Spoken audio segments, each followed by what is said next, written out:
샬롬. 주의 성도들아 여호와를 찬송하며 그의 거룩함을 기억하며 감사하라. 아멘. 성도들이 해야 될 수 있는 가장 중요한 특권이자 의무가 감사할 것입니다. 하나님께서 우리를 구원하셨고 하나님께서 우리를 인도하시고 하나님께서 우리의 생명과 영혼을 주장하신다는 것을 깨닫고 나가는 것처럼 귀하고 아름다운 것이 없을 것입니다. 참으로 많은 종류의 감사가 있을 터인데 시편 30편에 있는 1절에서 12절에 크게 네 가지 주제로 감사를 통해서 우리가 더욱더 소망이 깊어지기를 원합니다. 우리의 영육간을 치유하시는 것에 감사하고 받을 수 없는 은혜를 주시는 것 감사하고 실질적으로 보이는 도움과 또한 영적인 도움을 미리 베풀어 주시고 또한 우리의 삶에서 매일매일 삶에서 기쁨이 넘치게 하는 기쁨을 주시는 것을 감사하는 이 네 가지 주제로 은혜 나누기를 원합니다. 첫 번째, 하나님께서는 우리의 영육 간의 마음을 치유하여 주신다는 것입니다. 현대 직장인들은 상처가 참 많습니다. 또한 현대를 사는 모든 나이 많은 사람들, 젊은 사람들, 학생들에게는 치열한 경쟁 속에서 누군가를 밟고 일어서야 된다는 강박관념과 또한 많은 어려움 속에서 상처받게 됩니다. 상처를 주기도 하고 상처를 받게 됩니다. 특별히 억울하게 상처를 받거나 모함을 받거나 답답함을 받게 되면 그 고통이 쓴뿌리가 마음 깊이 가지게 됩니다. 이럴 때 육신의 상처는 병원에 가서 고치고 치유하면 낫겠지만 마음이 받은 상처는 쉽게 낫지 않습니다. 그럴 때 성경은 하나님께서 우리가 받은 상처를 깨끗하게 치유하시고 원수들에게서 악행하는 자에게서 보호하여 주실 것이다 라고 약속을 하였습니다. 여호와여, 내가 주를 높일 것은 주께서 나를 끌어내사 내 원수로 하여금 나로 말미암아 기뻐하지 못하게 하심이니이다. 아멘. 하나님께서 나를 인도해서 내 원수들에게 보호하시고 인도하시기 때문에 나는 나의 교만함을 자랑할 것이 하나도 없고 모든 것이 하나님께서 인도하셨다는 것입니다. 어려운 일이 있을 때 하나님의 인도하심을 맛볼 순간이 오히려 기대하시고 응답을 기다리시기 바랍니다. 세상은 불공평합니다. 이 땅은 흑암의 권세가 지배를 하고 있기 때문에 선한 사람들, 의로운 사람들이 오히려 핍박받고 애매히 고통당하고 어려운 환경 속에서 놓일 때가 참으로 많습니다. 그렇다고 포기하지 마십시오.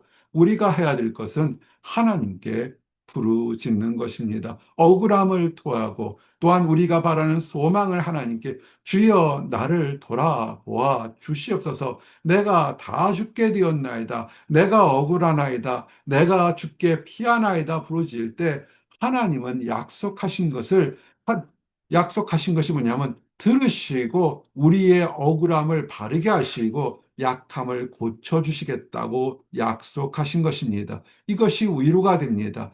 구원이 어디서 오겠습니까? 하늘에서 내려옵니다. 특별히 세상적으로 아무리 승리하고 물질이 많다 할지라도 심령이 무너지고 망가지고 훼손당하게 되면 지옥에 있는 수월에 있는 것과 똑같게 됩니다.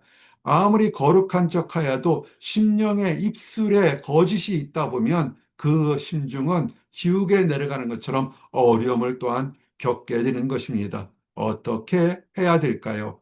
위기의 순간에 하나님께 도움을 구하고 범죄한 순간에는 회개하고 새롭게 해달라고 구원할 때 하나님의 때에 하나님이 들으시고 새롭게 해 주신다는 것입니다. 그러므로 새롭게 하시는 하나님을 우리가 할 것은 간구하며 그것이 응답될 것을 확신하는 믿음으로 찬양하는 것입니다. 그의 거룩함을 기억하며 감사하라. 우리는 하나님께서 우리를 새롭게 하시고 새로운 은혜를 주실 것을 믿고 나가며 기억하고 찬송하는 것입니다. 아직 이루어지지 않았고 아직 받지 못했지만 기억하고 간구하고 기도하고 그리고 찬양할 때 하나님은 모든 것을 우리에게 베풀어 주실 것입니다. 이것이 은총인 것입니다. 내가 무엇을 하나님께 드려서 하나님께서 반대로 응답하실 것을 주시는 것, 그러면 좋겠지요. 그래서 예물 중에도 화목제물이 있지 않습니까? 기쁜 일을 원하기 위해서 감사한 것에서 화목제물을 드리고 드린 제물을 또한 본인도 취하고 기쁨을 나누는데, 그러나 하나님의 은총은 그런 것과는 좀 더 차원이 높고 넓습니다. 도저히 바랄 수 없었는데 하나님의 자비하심으로 우리를 용서하시고 새롭게 하신다는 것입니다. 그의 노여움은 잠깐이요, 아무런 일이 없을 거라고 생각하지 마십시오. 범죄하고 이간질하고 도둑질하고 몸과 마음으로 더러운 짓을 했는데 나는 하나님의 사람이니까 아무 일이 없을 거라는 생각은 가장 위험하고 무지한 생각입니다. 범죄했으면 벌을 받게 됩니다. 말로 범죄했으면 그것이 화살이 되어서 심중에 꽂히게 될 것입니다. 그러면 입을 다물고 있을 것이냐? 중세에선 그래서 침묵기도 하는 수도사들도 있었습니다. 그런데 중요한 것은 범죄하지 않는 것이 가장 중요하고, 나중에 범죄한 것을 깨닫고 자복한다면, 회개한다면 하나님께서 용서해 주실 수 있는 축복이 있다는 것입니다. 그의 은총은 평생이로다. 나의 죄가 깊고 깊지만 하나님께서 허락하시면 은혜로 용서받을 수 있다는 것입니다. 또한 우리가 절망 가운데, 우리가 낙심과 좌절 가운데 밤에 잠자기에도 불안과 초조와 원망과 눈물로 침상을 적신다 할지라도 하나님께 맡길 때 새로운 소망으로 기쁨이 찾아온다는 것입니다. 지금 답답하고 원망이 있을수록 하나님을 바라보고 하나님께 소망을 두시기 바랍니다. 이 소망은 세상적인 것으로 흔들리지 않습니다. 우리가 믿음, 소망을 갖게 되면 악한 것들이 귀신같이 아주 영적인 것들이기 때문에 그 믿음을 흔들어 버리려고 여러 가지 물질로, 환경으로, 영적으로 우리를 공격합니다. 그럴 때일수록 소망을 더욱더 굳게 가지고 하나님을 바라보시기 바랍니다. 우리의 생명은 설사 취하고 우리가 죽을 수는 있을지언정 우리 안에 소망과 영혼은 악한 것은 건드릴 수 없음을 알고 더욱더 믿음 안에서 견고히 버티시기 바랍니다. 그래서 사나 죽으나 믿음의 선진들은 오직 주님만이, 오직 주님의 은혜만을 바랐던 것이 그것입니다. 주의 은혜가 있으면 내가 산같이 든든해지고 유명해지고 굳건해질 것이지만 하나님의 은혜를 걷어가시면 우리는 아무것도 할 수 없는 바람에 나는 지푸라기와 똑같은 존재인 것입니다. 그러므로 내가 지금 이룬 것에 교만할 필요가 없고 내가 얻지 못한 것에 낙심할 이유가 하나도 없는 것입니다. 깨어 있고 주님을 바라보는 그 자체가 우리는 은혜고 축복인 것입니다. 이것을 깨닫는 사람이 은혜를 받은 사람인 것입니다.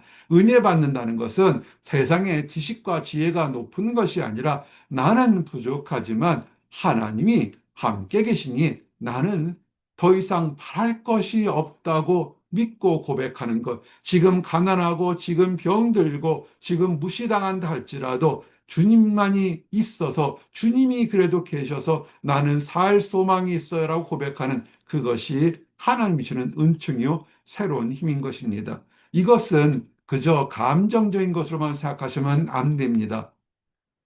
마인드 컨트롤처럼 그래, 긍정적인 사고방식이 문제가 해결될 것이라고 생각하고 주장하는 사람들이 있습니다.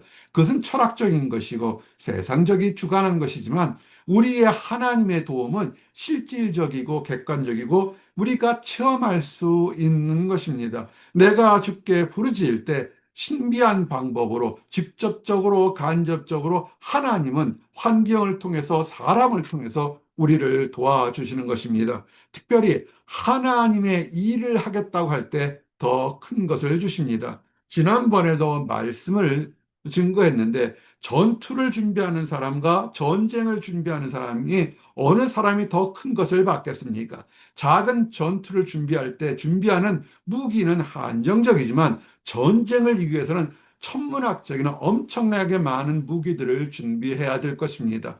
이 비밀을 안다면 우리가 기도하고 간구할 때 내 가족, 내 식구, 내 몸, 내 걱정, 나만의 것을 기도하는 사람은 아주 작은 것을 얻을 것이고 때로는 그 자체가 욕심이라 얻지 못하고 책망을 받게 될지 모릅니다. 그런데 반대로 하나님의 나라를 위해서 하나님의 일을 하는 교회와 성도와 목회자와 또한 그의 사역들을 위해서 거룩한 손을 들어 기도하고 물질을 나누고 동역하는 사람들에게는 하나님께서 큰 축복을 주신다는 것입니다.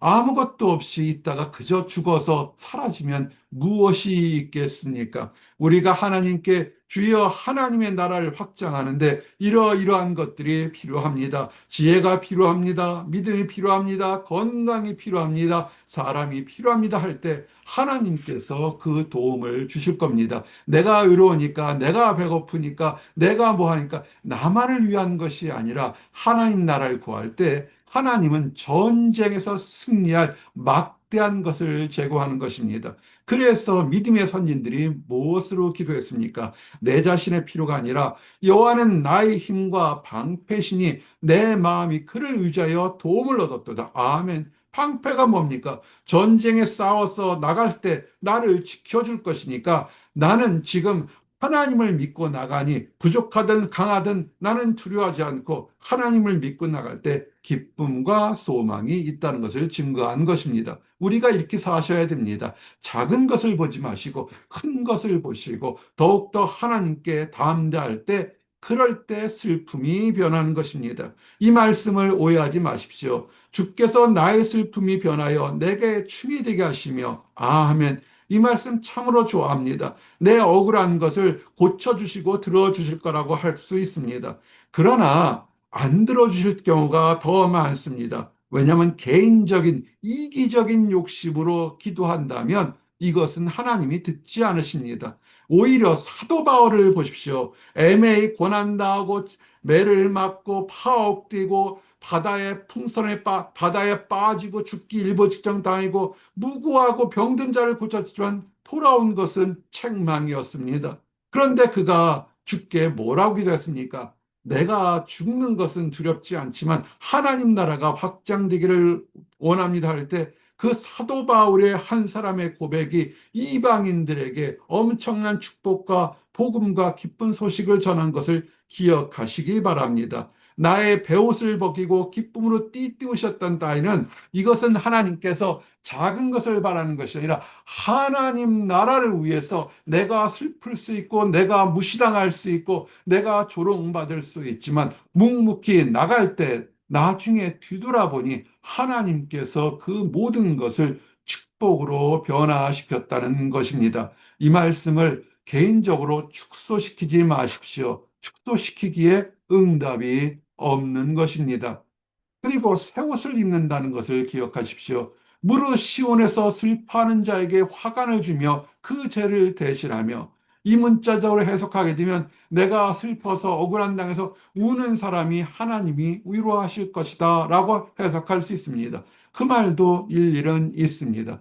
그런데 중요한 것은 시온에서라는 말을 빼먹으시면 안 됩니다. 시온은 뭡니까? 하나님의 나라가 역사하는 곳, 하나님을 바라보는 것, 하나님을 증거하는 것, 하나님의 뜻대로 사는 것을 얘기하는 것입니다. 뜻대로, 하나님의 뜻대로 사는데 조롱당하고 핍박당하고 환경이 어렵고 자녀들은 힘들고 물질은 없고 병들고 약하고 오히려 하나님을 믿는다고 조롱당하는 사람들에게 그런 사람들에게 그럼에도 불구하고 하나님이 있어서 감사합니다고 주장하고 겸손한 사람에게 하나님께서 정말 충성된 종이라고 화관, 왕관을 끼워주시겠다는 것입니다.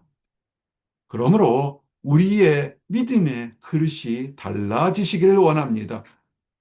그리고 우리가 때로는 승리할 때도 있고 우리가 때로는 조롱당하고 멸시받을 때도 있지만 그런 것을 통해서 그 모든 삶을 통해서 세상 속에서 그럼에도 불구하고 감사 또 감사란 우리의 삶 전체를 통해서 하나님을 증거하시게끔 하나님이 인도하신 것입니다. 이것이 우리가 하나님께 영광을 돌리는 것입니다. 많은 사람들이 무속인들처럼 세상의 바알과 아세를 섬기는 그런 종교인처럼 잘 먹고 잘 살고 형통하고 떵떵거렸을 때 하나님께 영광을 돌린다고 가리키는 종교에 있는데, 그거는 바알과 아세라를 섬기는 선지자일 것입니다. 잘못됐습니다. 오히려 남보다 못하고, 오히려 자녀들이 아프고, 오히려 남편이 아프고, 오히려 내가 아프고, 오히려 물질이 없고, 오히려 조롱당하고 핍박당한다 할지라도 오히려 겸손하고 거룩하고 하나님 말씀대로 살아가는, 좌로나 우로나 치우치 않는 그 모습을 통해서 하나님께 영광 돌리는 것입니다. 모세가 어땠습니까? 애굽의 왕자로 있을 때는 아무런 역사가 일어나지 않았습니다. 그러나 하나님 일을 하기 위해서 종의 목자로서 40년 또한 그 지도자로 40년 살 때 인정받는 것보다 묵묵히 고난당하지만 좌우로 치우치지 않고 하나님을 증거할 때 하나님께서 이 땅에서 가장 온유한 사람이요 충성된 나의 종이라고 칭찬했던 것을 기억하시고 우리의 시각이 변화되으셔야 합니다. 이제 말씀을 정리합니다. 감사 또 감사, 그렇게 말씀을 증거하면 내가 기도하는 작은 일들, 물질과 명예와 건강이 회복되는 것을만을 생각할 수 있습니다. 그것도 중요합니다. 그러나 전투를 지원하는 것이 아니라 영적 전쟁을 준비하시고 베푸시는 하나님의 놀라운 역사를 기억하시고 크게 기도하십시오. 나의 연약함을 통해서 하나님께 어떻게 영광을 돌릴 것인가? 나의 부족함을 통해서 하나님께서 어떻게 베풀 것인가? 오병이어의 기적을 기억하십시오. 수많은 사람들이 있어서 모두 다 질투하고 모두 다 부정적인 생각일 때 이 작은 것이지만 주님께서 어떻게 쓰실까를 기도하는 그 마음으로 큰 기적을 베푸시기 얻으시기를 바랍니다. 그래서 범사에서 우리 삶 자체가 평안할 때도 감사, 아플 때도 감사, 풍부할 때도 감사, 빈곤할 때도 감사, 우리가 하나님의 자녀가 된 그 자체로 감사하는, 그래서 그 모습이 믿는 사람들과 믿지 않는 사람들에게 도전과 소망이 되어서 감사가 되는 나와 여러분들이 되시기를 원합니다. 기도하시겠습니다. 하나님 감사합니다.